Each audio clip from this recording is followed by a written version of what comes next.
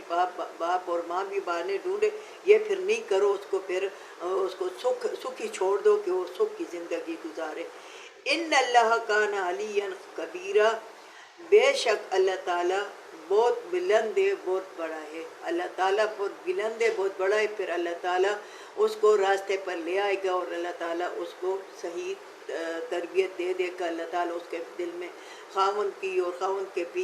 میں شوہر کی، بہن بھائیوں کی، ماں باپ کی عزت پیدا کر دے گا۔ اللہ تعالیٰ میرے ساتھ بھی ایسا ہی معاملہ کرے۔ اللہ تعالیٰ ہمیں اس قرآن پر عمل کرنے کی توفیق عطا فرمائے۔ اللہ تعالیٰ قرآن کے احکامات پر عمل کرنے کی اور زندگی گزارنے کی توفیق عطا فرمائے۔ وآخر دعوانا الحمدللہ۔